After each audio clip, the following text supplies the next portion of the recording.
La bonne nouvelle, parce qu'il y a une bonne nouvelle, c'est que le PQ a plus le monopole de la ricane, comme on dit sur Infoman, parce que ça brasse pas mal au PLQ. Le Oui, président du PLQ, Antoine Attala, a démissionné vendredi dernier. Le leadership de M. Attala était contesté parce qu'il aurait favorisé ses proches à des postes clés au sein des instances du parti, puis il a évoqué le besoin d'unité dans cette nouvelle période pour justifier son départ. Aussi, les jeunes libéraux souhaitent une course à la direction le plus tôt possible. Selon eux, un nouveau chef est nécessaire pour éviter les divisions internes, puis ils suggèrent aussi que le parti réoriente son image autour de l'environnement plutôt que le fédéralisme. LP, est-ce que le PQ est comme le Canadien errant, banni de son foyer, parcourant en pleurant son pays qui lui est étranger?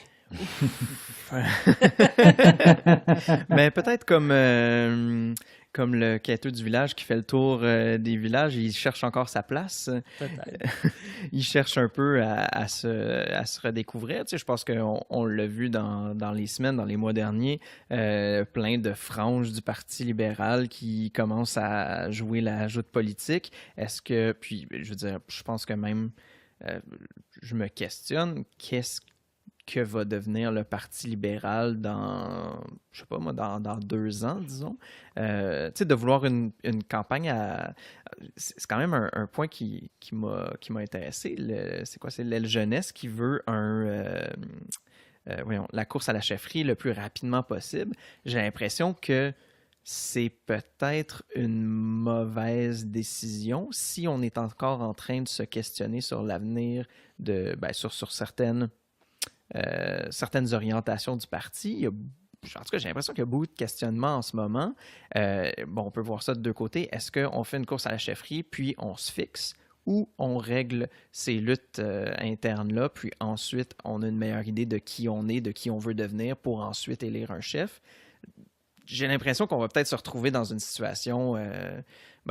les deux peuvent mener justement à quelque chose d'assez complexe pour eux, là.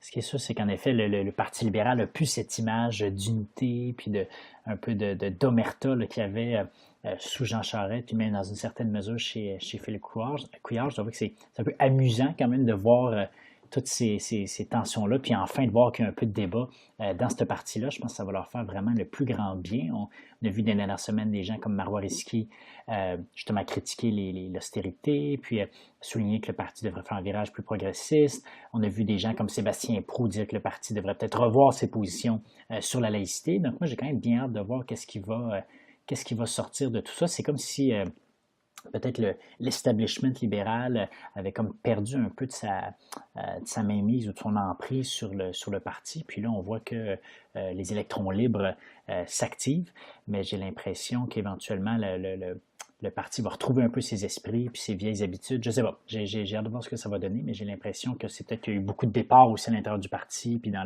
l'organisation politique du parti, mais c'est à la base, c'est une machine de guerre pour gagner des élections, puis j'ai l'impression qu'il y a des gens qui vont reprendre le contrôle du véhicule, mais d'ici là, c'est bien de voir qu'il y a un minimum de débat là-dedans. Là. J'ai entendu plein de monde, là, de plein d'horizons, autant du monde qui sont assez à gauche, du monde assez à droite, peu importe, nationaliste ou moins, qui joignaient ou qui militaient pour le Parti libéral avec l'intention de simplement gagner pour ensuite Ouais. faire avancer leurs idées. Fait que, tu sais, je pense qu'il y a beaucoup de monde qui ont joint le Parti libéral en se disant peut-être que ce que le Parti libéral est en ce moment ne me représente pas entièrement, mais je sais au moins qu'en militant pour le Parti libéral, je vais faire partie du pouvoir, je vais faire partie du parti qui prend le pouvoir une fois sur deux minimum, puis bon, dans les dernières années, pas mal tout le temps, jusqu'à maintenant. Alors, est-ce que c'est justement le moment où toutes ces personnes-là se disent « Oh, c'est le moment de justement faire avancer mes dossiers, défendre mes points de vue pour que, éventuellement, quand la CAQ ne sera pas réélue, c'est sûr que ça va être le Parti libéral, il faut avoir un Parti libéral qui me ressemble. » Oui, ben oui, ça se peut. Puis je pense qu'il y a beaucoup de gens c'est que le Parti libéral n'a pas nécessairement justement une âme super définie sur l'axe gauche-droite. Puis là, même en ce moment, ça semble vouloir bouger un peu même sur l'axe disons, identitaire. Mais moi, j'ai entendu beaucoup de gens autour de moi qui disaient « Ah, ben là, il y a peut-être une opportunité d'amener ce parti-là plus à gauche, puis de faire un peu comme ce qui s'est passé avec les libéraux fédéraux sous Justin Trudeau, où le parti a fait un gros virage, puis surtout qu'étant donné que la CAQ se campe plus, disons, au centre centre-droit, mettons, avec un certain fond, bon, certes léger, mais quand même conservateur. Il semble y avoir beaucoup de monde qui veulent ramener ce parti-là comme plus vers la gauche. Donc, c'est peut-être ça en effet qui se passe, là. Il y a beaucoup de tractations à l'interne où on essaie de redéfinir l'ADN du parti. Il y a le fils de Jean Charest qui a publié plusieurs lettres là, dans les journaux là, au début de l'année où justement lui, il essaie de réfléchir un peu sur l'ADN du parti, puis un peu cette idée de se recamper à gauche en faisait partie, là. Si vous êtes l'auditeur fédéraliste de ce podcast, mais je sais qu'il y a quelqu'un qui m'a déjà dit qu'il était fédéraliste, tout ça. Mais quand on parle d'engagement, c'est là le temps. Je veux dire, il y a une commission jeunesse qui est en train de débattre avec les instances, savoir s'ils veulent une course à la direction tout de suite ou plus tard. Mais c'est un moment parfait pour venir avancer ces idées, que vous soyez de gauche, de droite, que vous vouliez faire avancer un PLQ qui est plus nationaliste ou plus fédéraliste.